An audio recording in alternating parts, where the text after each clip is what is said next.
Hello to day 3, the last day of RAADFest 2021. Today in my summary, the top 3 things I'm going to talk about are rapamycin, treating the Emptor Syndrome, and I know it sounds a bit technical, but I'll explain all about it. Then I want you to meet your new nurse, and I do want to invite you to join the fun and why it's really important to do that. So I'm Ines O'Donovan, the creator and editor-in-chief of Genessima magazine, and let's dive in. So first, as I said, I want to talk about rapamycin and treating the Emptor Syndrome.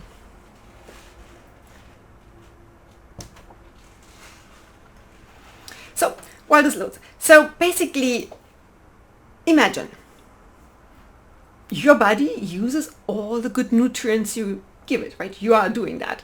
So your body uses it, keeps you healthy, you live longer, everything is wonderful. But is that really happening? Even if people are eating healthy right now, very often they actually are spending about 13 years on average, as Dr. Amy Donin mentioned, about 13 years waiting to die. So that's the difference between health span and lifespan. And as Dr. Ross Pelton said, it's actually only about 10% of people who are living healthy. The other 90% are not, and most of them don't even really know about it. And most of us suffer from Emptor Syndrome. Okay, what is Emptor? What is Emptor Syndrome? Basically, as Dr. Ross Pelton said, who actually gave the best presentation I've ever seen about rapamycin at RAADFest. Right, so what is Emptor Syndrome? In a way, it is you're overeating. If you have Emptor Syndrome, you're overeating, which means your body wants to grow all the time. And not just in like waist, etc. So in a way, mTOR is really something good. But the problem is, if it's constantly stimulated, if you, so to say, overexpress mTOR, then your body wants to grow all the time. And that's not a healthy thing. You need to give your body some rest. It's very similar to sleep. If you're basically staying awake all the time, actually you will die pretty soon because it's not possible. So you do need your sleep, and in the same way you need autophagy. And basically what autophagy does is it helps your body to recover, to recycle, to get rid of waste products, to repair, to rejuvenate. So it's very, very important. Unfortunately though, as you can see here, actually that's the second one already, but originally our ancestors, they ate about 1 time per day, digested for around 4 hours, and for the rest of the time they did not eat again. So about 4 hours of eating, digesting, and 20 hours of not eating. So that's about basically 15% of time eating and about 85% of not eating. So it comes very close to the 80-20 rule, doesn't it? And it comes back everywhere in life. It's amazing. So, but then, like, what's basically happening now is more this. I hope you can see that.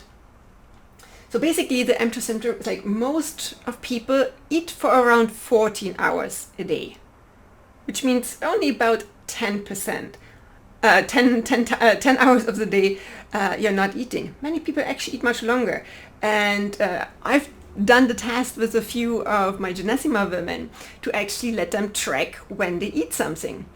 And similar to Sachin Panda, I found pretty much the same thing. many people, they don't actually realize how often they eat. Or they just add something here, a snack there, go to the kitchen, eat in good with maybe a carrot. But often it's other snacks, that are not so healthy. But it's a different story. It's not even as important in this case. So it's just, we tend to eat for an awful long of time during the day, most of us. So not giving our body enough time to let autophagy do its work and actually make us healthier and fight anything bad that's going on in our body.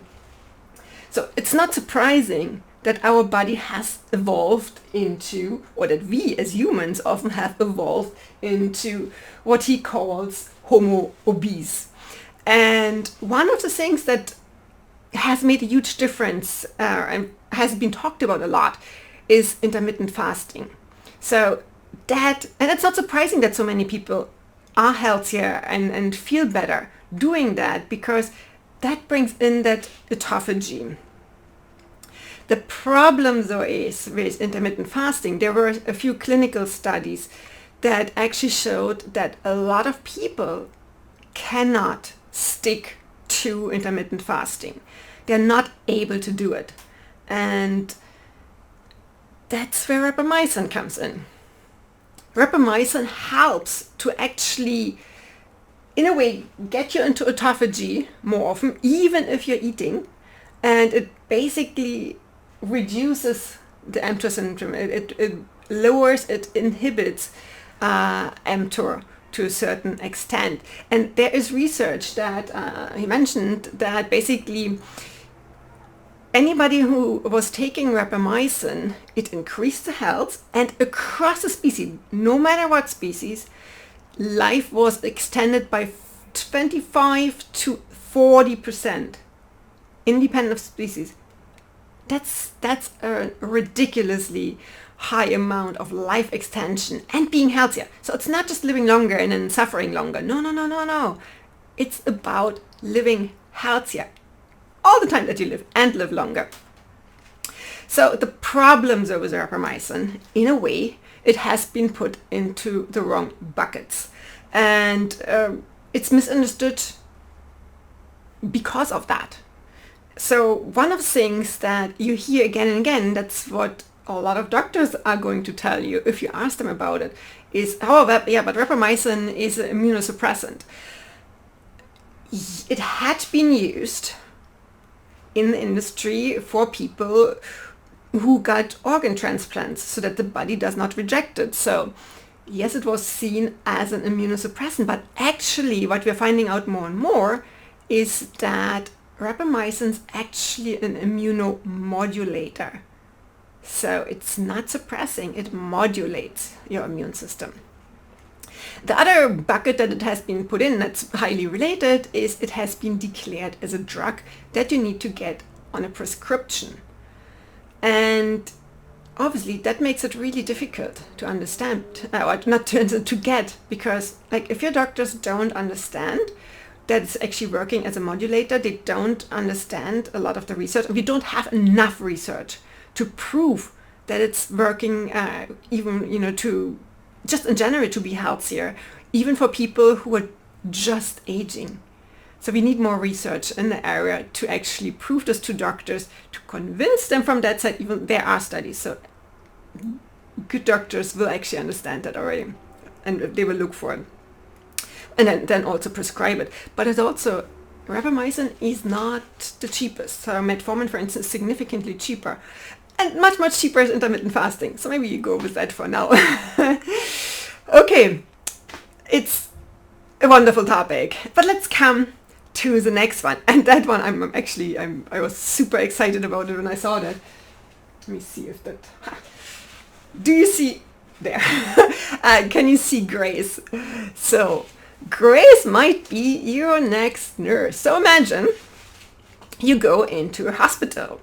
And you speak to this wonderful nurse, and she's like super helpful. She knows all about you already. And she says, hey, have you taken this medicine already? Or whatever, there are lots of things. She can answer all your questions, and she knows what you need. She listens to all the things that you have to say. There might be some concerns that you have. She can answer it, and she has a time for you. Isn't that amazing? Unfortunately, right now, this is not the case, and nurses just don't get as much time as they should get to help us as individuals. It is really more of a mass intervention, and it's not surprising that a lot of mistakes happen. So this is where Grace comes in, and Dr. Ben Goertzel, amazing. So he's into artificial intelligence, etc. So he developed Grace, and during RAADFest we actually saw her speak. They were kind of communicating with each other. Of course, that was planned, but in the future we will be able to do that, and you will be able to have people, robots, that actually you can have at your home. You can talk to them, and they can give you good advice.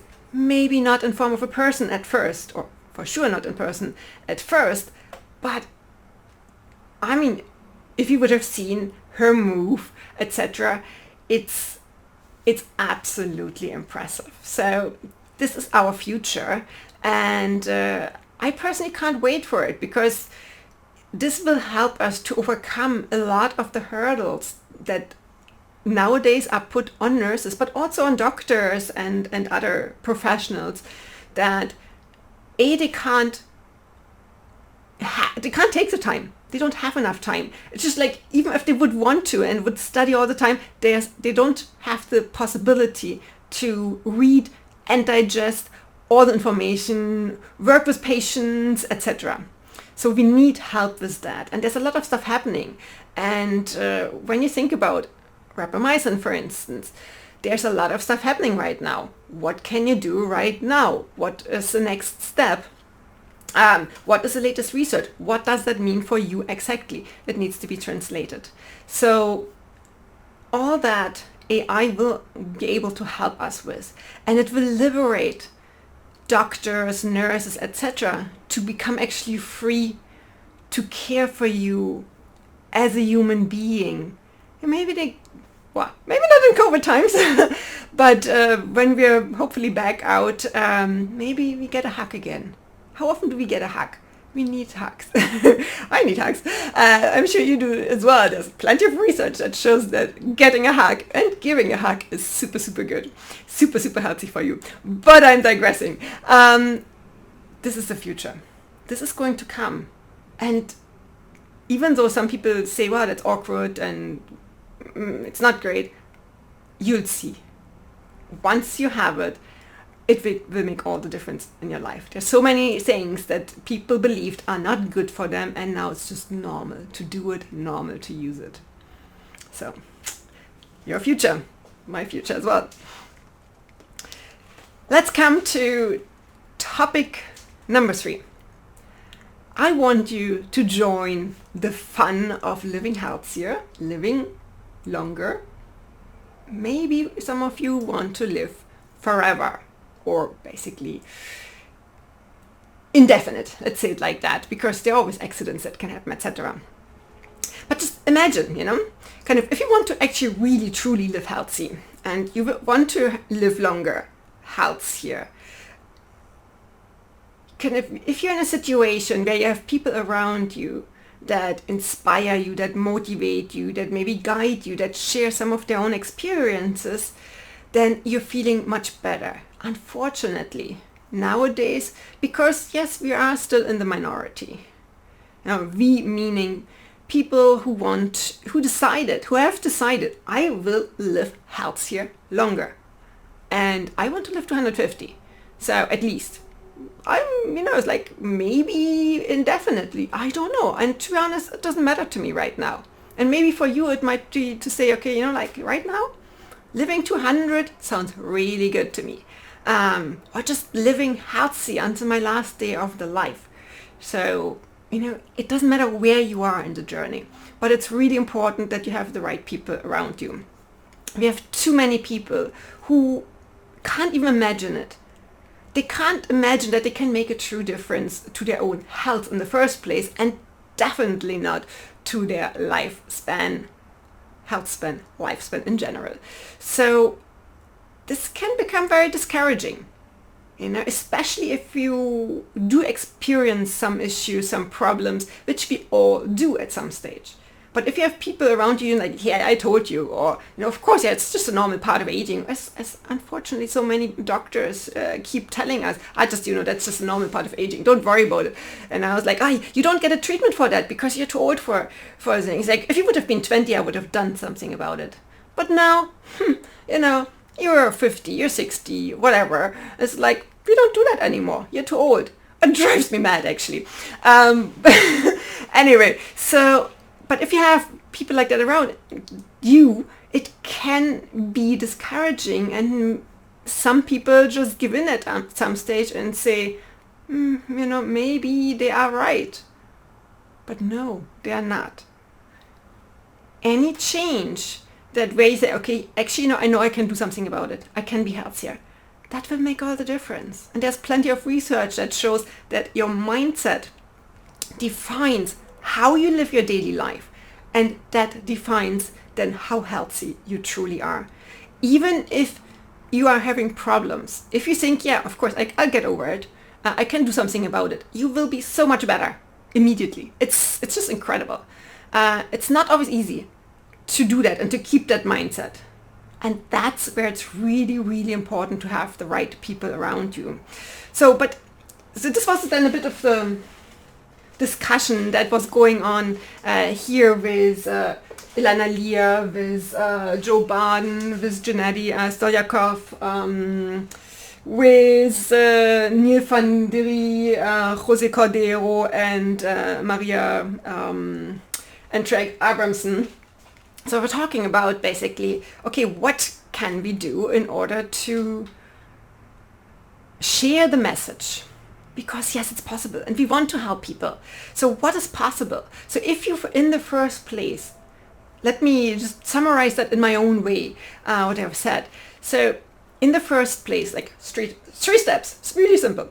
In the first place, what you want to do, you want to think about what's in it for you if you live healthier longer. What's the fun in it? You want to have fun in life, right? Because there's no point in living a life that you don't enjoy, that's not fun. So what's in it for you and what's the fun? Then you do want to surround yourself with people who already believe that you can do something about it. So, and this can be, and like as I said, it does not have to be people who want to live forever or indefinitely. Of course it makes a difference because the thinking is different. But even having people around you who believe that you can live healthier for longer, much longer, and that you can maybe even live healthier until the last day of your life, that makes a big difference in the way you will feel and you will deal with the situation. So part of that, for instance, like you can of course join the Genissima community. It's so simple, for instance, on Facebook, we have a Facebook group called Younger Every Day, and sorry guys, but it's for women only, and it is primarily for business women and women entrepreneurs, but really it is for every woman who wants to live healthier longer. So if you run, for instance, challenges that help you to right now do something about it, and that's a great community to have. But also, like we have the Ageless Women Club at Genissima. Again, it's a few women who come together, they get training, get coached, and they know, okay, like, it's like me personally right now, this is what I need to do. And if there's something going on, then it's like, they get the support from the others, and it's very inspiring. It's helping you to get out of that hole that we can sometimes fall into if things are not going our way, and if you have only people around us who are negative in a way. So it's really good to have a place like that. And then also, join other communities, join conferences that actually, like RAADFest, join those conferences in order to really have more fun in life at the end of the day. And that will help you to stay young. And that's what I want to leave you with. Have fun. Stay young.